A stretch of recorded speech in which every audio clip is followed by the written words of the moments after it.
votos, os deputados mandaram a PEC para ser arquivada. O artigo 206 da Constituição Federal garante a gratuidade do ensino público em estabelecimentos oficiais. Hoje, os investimentos para a universidade pública estão diminuindo. Por isso, o programa pergunta: para que serve a universidade pública? Sobre isso, estamos no estúdio com o professor doutor em Engenharia Civil e ex-reitor da UFPE, Amaro Lins. Bom dia, Amaro. Bom dia, Paula, bom dia, Érica, a todos os componentes aqui do nosso programa e principalmente os nossos ouvintes do Fora da Curva. Bom dia, Amaro. E com a professora e doutora em Educação, Érica Suruagi, que representa o coletivo Universidade Federal Rural de Pernambuco pela Democracia. Bom dia, Érica. Bom dia, Paula. Bom dia, Amaro. Bom dia a todos os ouvintes. Érica, explica um pouco como é que funciona esse coletivo Rural pela Democracia.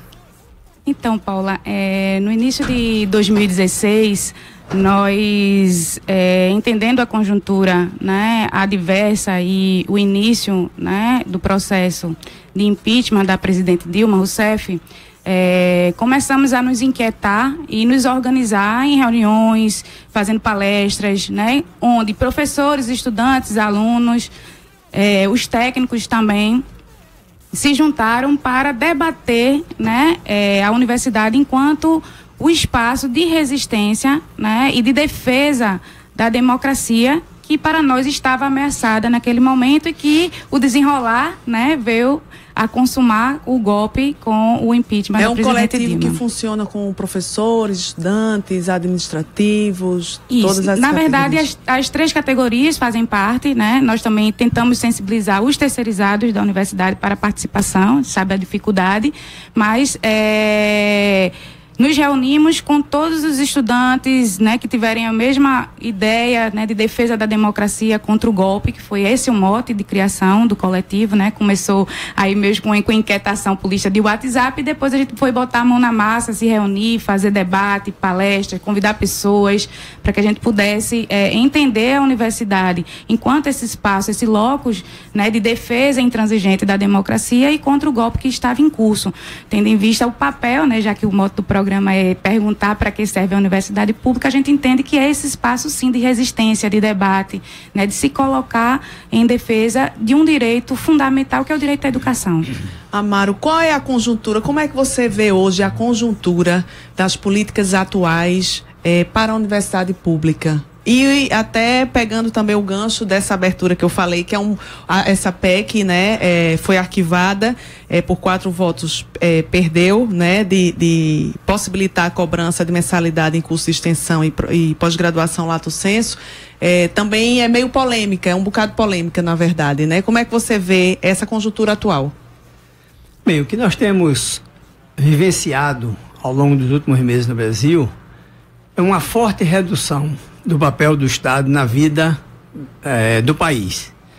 Nós tivemos a aprovação daquela PEC 241, depois PEC 55 no Senado, que congelou praticamente os investimentos em áreas estratégicas para o país, como saúde, educação e tal.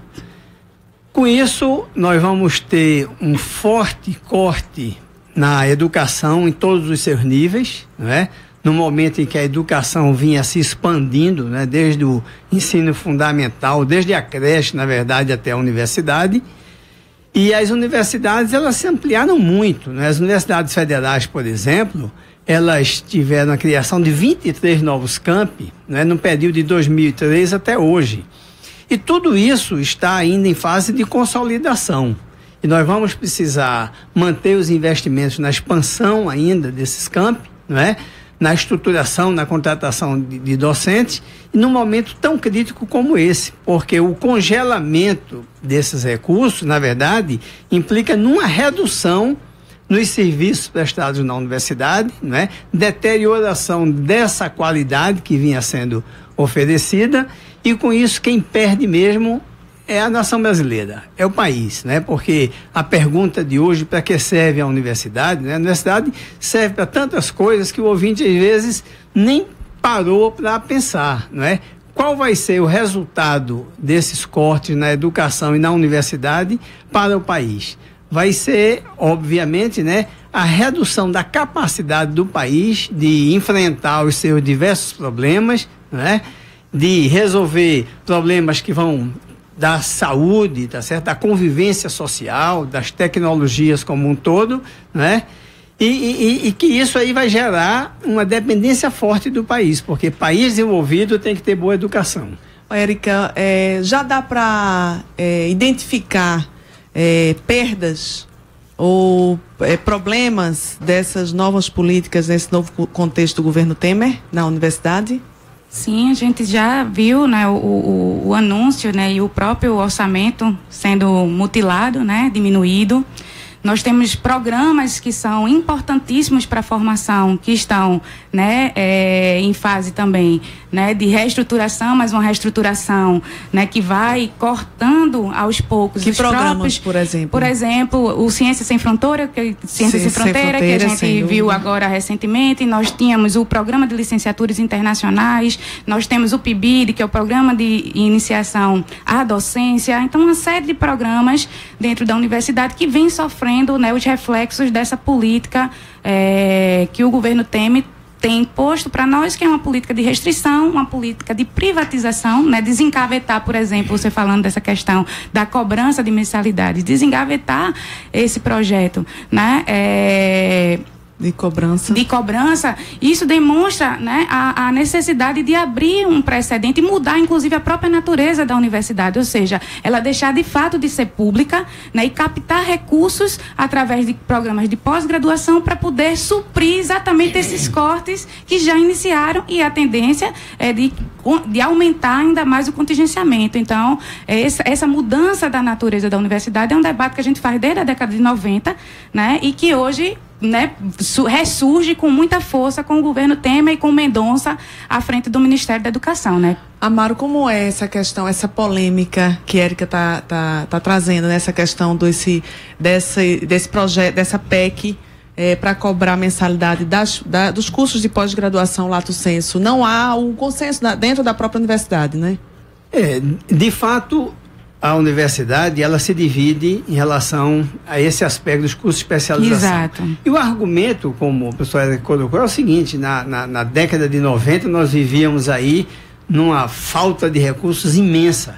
E as universidades, elas não podiam, além dos seus cursos de graduação e pós-graduação estrito sensu, estar ofertando outros cursos, como cursos de especialização, sem cobrar por isso, por conta das necessidades naturais da universidade.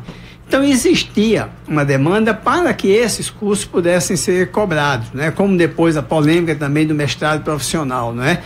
Então, veja, o que vai acontecer com isso? Algumas universidades, de fato, elas não vão poder oferecer cursos de especialização em muitas áreas, porque isso seria um orçamento a mais ao orçamento da universidade. Então, vamos ver como é que isso vai ficar. Seria realmente extremamente importante se nós pudéssemos estar oferecendo esses cursos, são cursos de pós-graduação, não é, para a sociedade, mas eu creio que, infelizmente, nós sofreremos uma redução bastante significativa na especialização da universidade. Nós procuramos a representação estudantil para saber como o movimento estudantil analisa a conjuntura hoje das universidades. Vamos ter um depoimento de Edvane Stephanie Arruda, da Universidade Rural, e de Diogo Xavier Gonçalves, também da Universidade Rural. Vamos ouvir. Meu nome é Edvane Stephanie Arruda.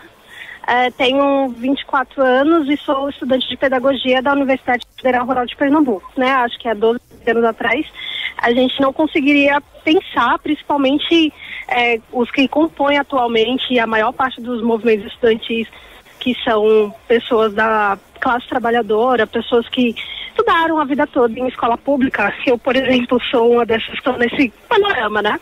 Que ingressou dentro das universidades públicas.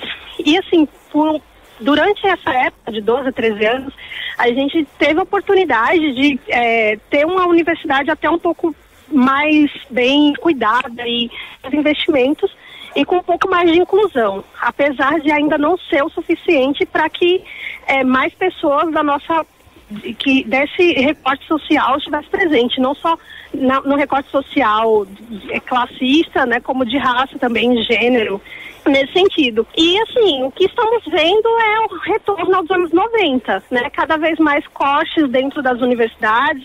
Por mais que o MEC fica fazendo propaganda dizendo que está investindo, mas na realidade é algo que já está dentro do orçamento e que até está vindo com menos, né? Coisas que eram voltadas para o Plano Nacional da Educação. Os royalties do petróleo que agora foi privatizado não vai vir mais. Eu mesma sou uma das estudantes que tive problema com corte de bolsas, assim como vários outros colegas meus aqui, não só dessa universidade, como da Federal também, e de outras universidades públicas do Brasil. Meu nome é Diogo Xavier Gonçalves, eu sou do curso de História, e o que o movimento estudantil analisa é que hoje as universidades públicas elas passam por um processo de sucateamento que permeia toda a educação, né? Então, não é de hoje esse processo.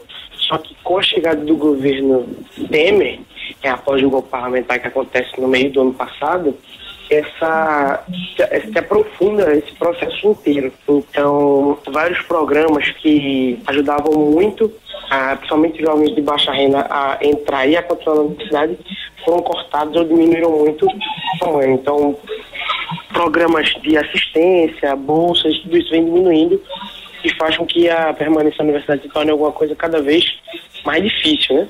Além de todo o processo de sucateamento, de falta material, enfim, essas dificuldades que vem acontecendo. Érica, os depoimentos mostram, né, que já começa a dificuldade dos alunos de permanecer na universidade, desses alunos que foram beneficiados com a política, né, de apoio à manutenção na universidade, né? Isso, nós tivemos a criação do Programa Nacional de Assistência Estudantil, que acho que foi um marco, né? Quem viveu a universidade na década de 90 como estudante, né? Via a impossibilidade dos gestores investirem em assistência por não ter recursos específicos, e isso foi um ganho, né? Essa questão, e a gente está vendo exatamente o que foi conquistado nesse último período ser perdido, né? Então, a lógica que está posta é exatamente do modelo de universidade para atender a essa mudança do modelo de Estado. Então, ou seja, um Estado neoliberal, né, mínimo, onde a universidade pública ela vai ter que se adequar a essa lógica de restrição de direito.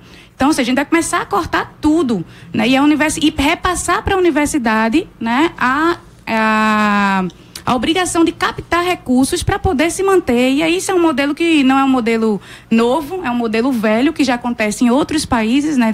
Portugal é um país que não tem mais universidade pública, né? Então a gente tem isso acontecendo em escala mundial, tendo em vista a crise que nós estamos vivendo, um modo mesmo de produzir a vida, que é o capitalismo, né? Amaro, você inclusive foi reitor nesse período de 2003 a 2011 e acompanhou de perto essa expansão dessas políticas públicas, né, para a manutenção do estudante, inclusive para a interiorização dos campi, né, para que aquele aluno que mora no interior, ele pudesse ter acesso à graduação, coisa que antes não havia, né? Para você ter uma ideia, o orçamento da UFPE, nós usávamos cerca de 12% a 13% do orçamento para custear assistência estudantil. Então, na criação em 2006 do PNAES, Plano Nacional de Assistência Estudantil, esses recursos, eles vieram diretamente do MEC. Então, foi um aporte adicional para que nós pudéssemos fazer frente ao grande número, né, de necessidades na universidade. Enorme. Por exemplo, o último levantamento nacional sobre a situação socioeconômica dos nossos alunos, na Universidade Federal, por exemplo, 60% dos alunos, eles tinham renda familiar per capita menor que meio salário mínimo. Isso demonstra que eles não terão recursos para bancar a sua vida na universidade se a universidade não ajudá-lo. Sim. Então, o que é que acontece? As universidades ampliaram muito essa assistência estudantil. A lei de cotas, mais uma vez, colocou na universidade pessoas que vão necessitar dessa ajuda, e se nós tivermos cortes na assistência estudantil, provavelmente nós teremos uma evasão muito forte nos nossos cursos, tanto de graduação quanto de pós-graduação. Então, isso, na verdade, já está acontecendo. Os reitores já estão reduzindo os recursos para a assistência estudantil por completa falta de recursos para todas as atividades da universidade. Nós estamos discutindo a importância da universidade pública na rádio universitária, a sua rádio pública.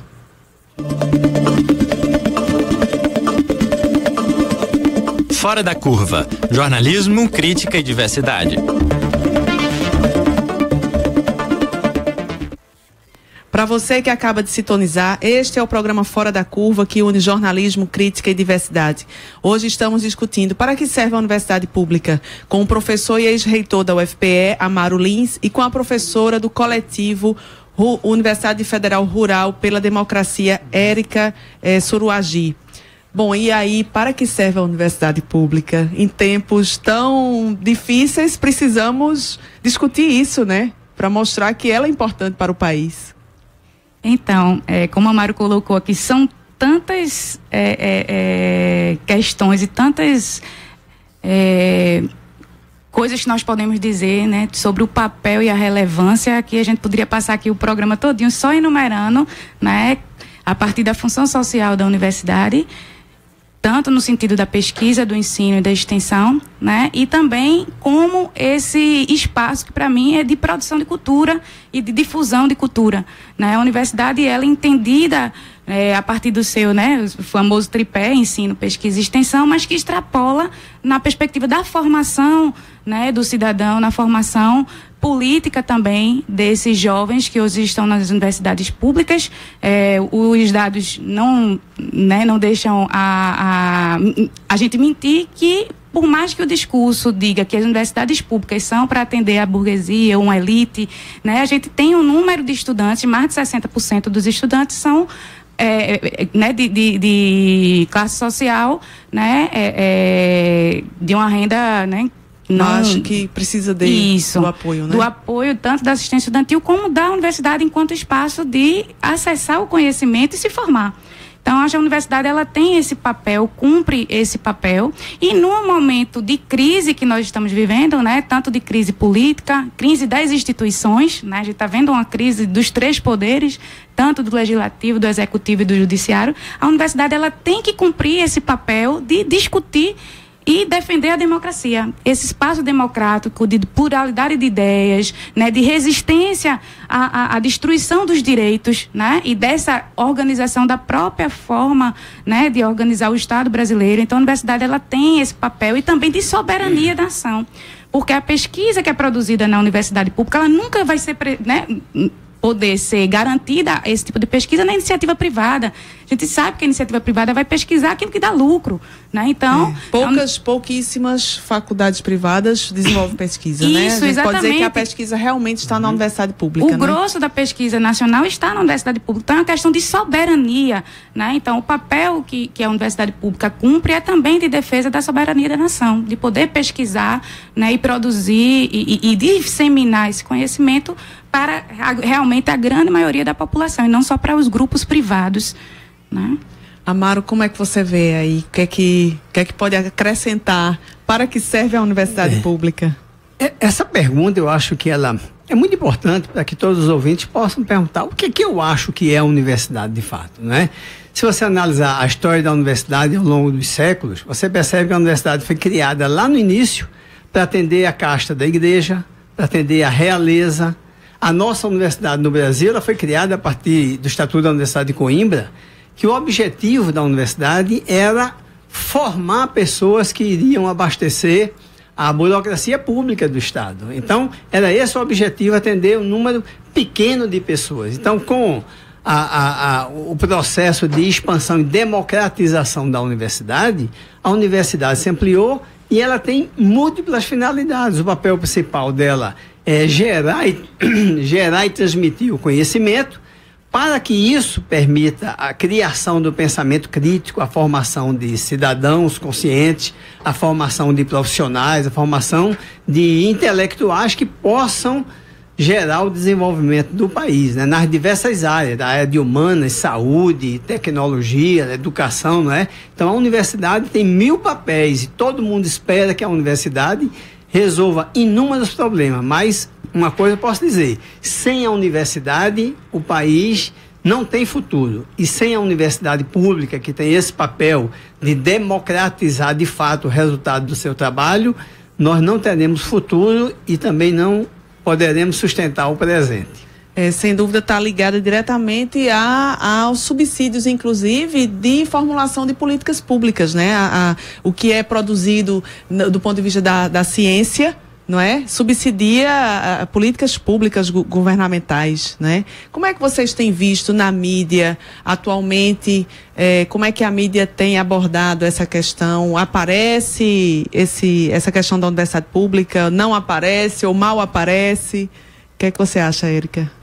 Então, você toca num papel muito importante, né? Que é exatamente o quanto a universidade ela pode contribuir também para a formulação, né, das políticas públicas, também assessorando a sua implementação e na avaliação dessas políticas. Então, a universidade ela tem também, né, essa possibilidade. E o programa, que eu acho que é muito legal, ele abre exatamente uma possibilidade de a gente ouvir, discutir aquilo que a gente não vê na mídia, né, que é comandada pelos grandes grupos privados, né, e que a gente não tem como prescindir também desse próprio papel da universidade, né? Então, a própria rádio universitária aqui, a TV universitária, esse papel que a universidade tem de disseminar, de discutir coisas que na mídia convencional nós não vamos ter o acesso, não vamos ter esse espaço, né? Então, esse espaço aqui de meia hora, ele é muito importante, né? Para que a gente possa ouvir uma opinião diferente, né? Sobre o que, no caso, né, o tema hoje da universidade pública, que a gente não vê e não ouve na mídia, né, cotidianamente. Então, acho que esse papel da universidade, ele é extremamente importante. Está chegando aqui uma pergunta de um ouvinte, Adalto Souza, pergunta: os cortes para as universidades públicas poderiam fazer parte de um plano de privatização do ensino superior? Como é que você poderia responder, Amaro? Vamos lembrar o seguinte: na época do governo Fernando Henrique Cardoso, existia uma proposta de sucateamento da universidade. Mas é privatização? Privatização no sentido de que a universidade vai deixar de oferecer os serviços que ela prestava com qualidade à sociedade. Então, isso existia fortemente, houve um sucateamento forte. As universidades, por exemplo, perderam cerca de 1/3 do seu quadro de professores, servidores técnicos administrativos. Então, foi uma época extremamente difícil, que graças ao movimento de reação das universidades, aos sindicatos, por exemplo, aqui a ADUFEP e outras instituições, outros organismos que se criaram para fazer frente a isso. E nós conseguimos superar esse momento e entramos num momento de crescimento que foi a partir de 2003 até o ano passado. Nós tivemos a criação de 23 novas universidades federais, a expansão dos campi por todo o país. Você vê, no ano passado foram criadas 5 novas universidades, aonde? Lá no interior de Goiás, lá no Mato Grosso, lá em cima no Piauí. Então, essas universidades, elas deram uma grande capilaridade aos serviços da universidade pública.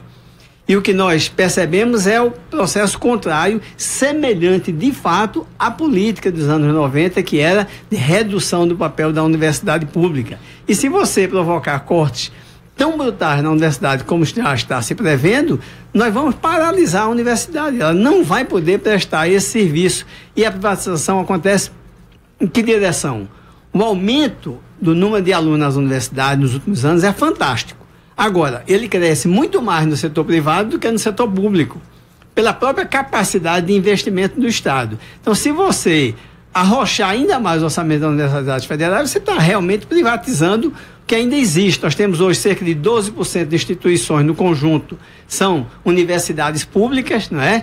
20% aproximadamente dos estudantes hoje são de universidades públicas, e isso aí você vai ter uma inversão, fortalecendo o financiamento da instituição privada. Veja, todos esses programas, ProUni e outros, isso é financiamento público à universidade privada. Não existe nenhum negócio tão rentável hoje quanto a universidade, né? Por isso que tem tantas universidades estrangeiras comprando aqui, né? As universidades locais, né? Porque é um filão de mercado garantido, inclusive, né? Porque o governo vai pagar com certeza. De fato, nos últimos anos, nós assistimos aí, né? Os grandes grupos compraram pequenas universidades de norte a sul do Brasil, e esse projeto de privatização que está sendo implantado, e não satisfeito com isso, agora é o sucateamento da universidade pública. Érica? Então, isso mesmo que você atentou. Os grandes grupos privados, né, vão deixar, no caso, né, um direito, a educação enquanto direito vai ser cada vez mais entendida como um serviço, como negócio, né? como uma mercadoria, como uma mercadoria, né? Que vai ser, né, vendida, E a universidade pública, ela vai minguar, não vai botar uma plaquinha lá de vende-se universidade pública, né? Mas ela já começa a perder o seu caráter público quando ela deixa de garantir um direito para todos, né? Então, a gente já tem, por exemplo, uma perspectiva de não abertura de concurso público nas universidades. Então, como é que a gente vai renovar esse quadro?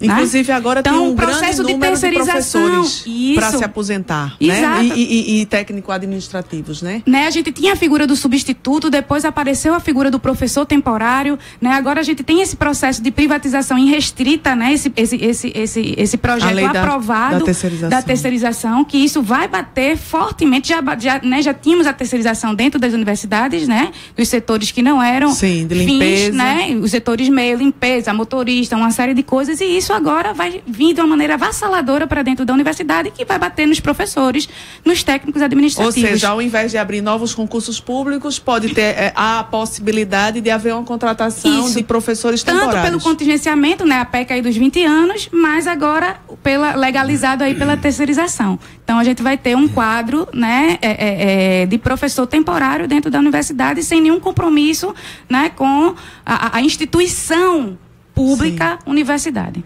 Né? É interessante notar o que a professora Érica falou, o seguinte, a visão do governo sobre o papel da educação, sobre o papel da universidade, né? Veja, a universidade, ela tanto pode gerar pensamento crítico, formar cidadãos, como também formar profissionais. Veja a reforma do ensino médio que aconteceu. O que foi que a reforma fez? Ela tirou todos aqueles aspectos de formação de cidadania para simplesmente formação do profissional, né, que isso cabe no ensino médio. Então ela esvaziou esse papel da educação de formar, de gerar cidadania. Então, na universidade a direção é a mesma, tornar a universidade uma ofertante de serviços que serão provavelmente pagos no curto prazo, né, tirando esse caráter mais universal da universidade de formar pensamento crítico e cidadão. E isso tem um rebatimento fortíssimo na educação do povo brasileiro como um todo. Então, isso bate nas licenciaturas, como é que isso vai, né? Como é que nós vamos manter licenciaturas, né? Então, nesse quadro, o Estado de Pernambuco já, né, saiu no Diário Oficial, vai terceirizar e a formação dos professores, então, formação continuada no Estado, que, né, a partir do RENAFOL, que era a Rede Nacional de Formação de Professores, estava sendo via universidade, agora vai entrar para os grandes grupos, né, Uninasal, Universo, então já vai ser repassada essa formação de professores e a gente vai esvaziando a universidade desse seu caráter público, né? E lógico, garantidora de um direito que está na nossa Constituição, que é a educação. A gente vai chegando ao fim do programa e eu desde já agradeço a presença da professora Érica Suruagi e do professor Amaro. Passo a palavra rapidamente para vocês fazerem os comentários finais no seguinte sentido: e agora, qual é a nossa pauta? Qual é a nossa pauta como sociedade, como universidade? A pauta é tudo isso que nós falamos, mas, enfim, como é que o coletivo Universidade Federal Rural pela Democracia vai se organizar e, enfim, qual é a nossa pauta? Então, não temos outra palavra a não ser, temos que resistir ao desmonte, né, da universidade pública, temos que resistir ao desmonte do Estado brasileiro, que é isso que nós estamos vivendo. Nós precisamos nos organizar cada vez mais, fortalecendo esses coletivos que surgiram na universidade. Foram vários coletivos, né, em defesa da democracia e contra o golpe. Nossos sindicatos, nossos espaços de representação precisam ser fortalecidos, porque a reforma da Previdência é a hora, né, tá aí na vez. Nós temos os movimentos puxando aí uma possibilidade de greve geral para o dia 28 de abril, então a gente não vê outro papel e outra função a não ser esclarecer a população do que está acontecendo aos nossos estudantes e os nossos pares e poder utilizar das nossas competências para agir, né? Obrigada, Érica. Professor Amaro. Bem, nós temos que nos organizar, nós temos que acreditar na importância da universidade pública. Nós precisamos ir para a sociedade. O que vocês estão fazendo aqui, olha, parabéns. O que está sendo feito aqui de informar as pessoas sobre o que é esses temas mais centrais, mais importantes, né? Porque você não vai encontrar esse debate na mídia. A mídia, ela forma pensamento, principalmente a classe média, ela gosta muito de ver o que foi que o telejornal disse para depois formar a sua opinião. E você não vê na mídia esse debate, você não vê a discussão sobre a importância da universidade. Tudo que se fala é que a universidade pública é cara. Eles não falam que nos Estados Unidos até universidades privadas são financiadas pelo Estado, e as universidades públicas, elas formam um sistema extremamente forte de geração de conhecimento, não é? Então só se fala mal na mídia da universidade, por quê? Porque a mídia atende aqueles seus patrocinadores, aqueles que investem nela, e a população fica ouvindo isso como se isso fosse verdade, né? Ela precisa saber que a destruição da universidade pública é a destruição do futuro dos seus filhos, é a destruição do país, e a falta de perspectiva a curto prazo, não digo nem longo prazo, mas a curto prazo. É o que nós estamos vendo, o desmonte do Estado brasileiro, todas essas perdas de direitos dos trabalhadores. Nós precisamos, então, aproveitar a rádio universitária e esse programa Fora da Curva, né, feito num nível extremamente elevado, e discutir, aprofundar todos esses temas. A gente agradece a sua participação e também a sua motivação para que nós continuemos com esse debate, e vamos voltar depois, certamente, a esse debate. O programa da Curva fica por aqui. Ele é realizado a cada dia da semana por um grupo diferente, mas bem afinado. A diversidade aqui começa desde a produção do programa. A produção de hoje foi realizada por mim, Paula Reis e Iveson Henrique. Os trabalhos técnicos foram de Chico Rocha. Você pode enviar sugestão de pauta e comentários para o e-mail programaforadacurva@gmail.com. O Programa Fora da Curva é uma realização do Departamento de Comunicação Social da UFPE, com o apoio do Núcleo de Rádio e TV Universitárias e do Departamento de Sociologia, em parceria com Marco Zero Conteúdo, Centro de Cultura Luiz Freire, Centro das Mulheres do Cabo, Centro Sabiá e Terral Coletivo de Comunicação Popular.